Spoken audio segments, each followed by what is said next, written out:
આવતીકાલે 31 જુલાઈ અને 1 ઓગસ્ટ આ 2 દિવસો દરમિયાન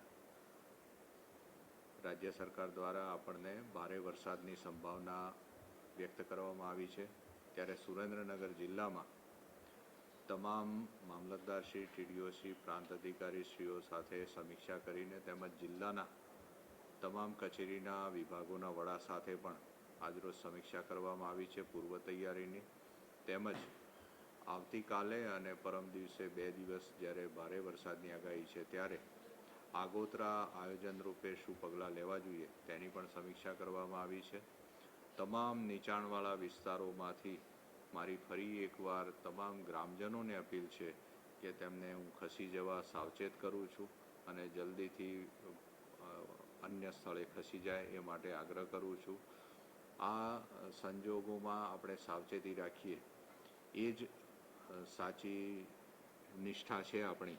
તો એ પ્રમાણે દરેક ગ્રામજન કે કોર્પોરેશન વિસ્તારમાં કે નગરપાલિકા વિસ્તારમાં રહેતા નાગરિકોને મારી વિનંતી છે કે કોઈ પણ વીજ પોલ કે વીજળીના સાધન હોય એને અડવાનું આ ભેજવાળા વાતાવરણમાં ન રાખવું જોઈએ।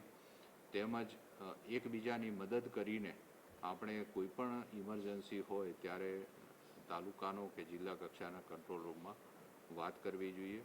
અમે તમામ તૈયારીઓની સમીક્ષા કરી છે તેમજ આવતીકાલે તાલુકાના પ્રભારી અધિકારીશ્રીઓ પણ તાલુકાએ જઈને પૂર્વ તૈયારીઓની સમીક્ષા કરશે। સાવચેતી એ જ શ્રેષ્ઠ ઉપાય છે એ સૂત્રને ધ્યાને રાખીને મારી સુરેન્દ્રનગર જિલ્લાના તમામ નાગરિકોને અપીલ છે કે વરસાદના સંજોગોમાં ભારે વરસાદના સંજોગોમાં બહાર નહીં નીકળવું જોઈએ। વાહન જ્યાં પાણી પસાર થતું હોય એવા રોડ ઉપર નહીં નાખવું જોઈએ। તેમજ આવતીકાલે તારીખ 31 જુલાઈ 2026 અને પરમ દિવસે 1 ઓગસ્ટ 2026ના રોજ રાજ્ય સરકારશ્રી દ્વારા સુરેન્દ્રનગર જિલ્લામાં ભારે વરસાદ પડવાની સંભાવનાઓ વ્યક્ત કરવામાં આવી છે। આવા સંજોગોમાં જિલ્લા વહીવટીતંત્ર દ્વારા તમામ અધિકારીશ્રીઓ, તાલુકાના અધિકારીશ્રીઓ સાથે એક બેઠકનું આયોજન કરવામાં આવ્યું છે અને તમામ અધિકારીશ્રીઓ અને કર્મચારીશ્રીઓને હેડક્વાર્ટર ન છોડવા અને પોતાના મુખ્ય મથકે હાજર રહેવા માટે આદેશ કરવામાં આવ્યા છે।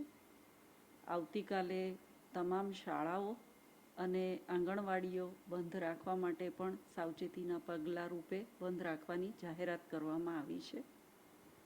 તમામ તાલુકા વિકાસ અધિકારીશ્રીઓને અહીંયાથી સૂચના આપીને જે કોઈ નીચાણવાળા વિસ્તારમાં વસતા લોકો છે તેઓને સાવચેત કરી અને તેમને ઉપરવાસ હોય તેવી પ્રાથમિક શાળા કે અન્ય જગ્યાએ ખસેડવા માટે સૂચના આપવામાં આવી છે।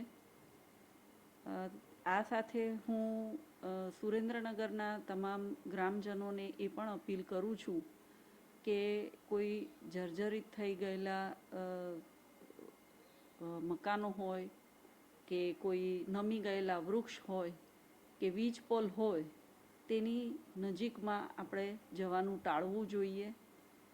જ્યાં આગળ નદી, નાળા, ધોધ વહેતા હોય કે જ્યાં ભારે વરસાદ પડવાથી વધુ પાણીનો ભરાવો થતો હોય ત્યાં જવાનું આપણે ટાળવું જોઈએ જેથી કરીને અકસ્માતો આપણે ટાળી શકીએ।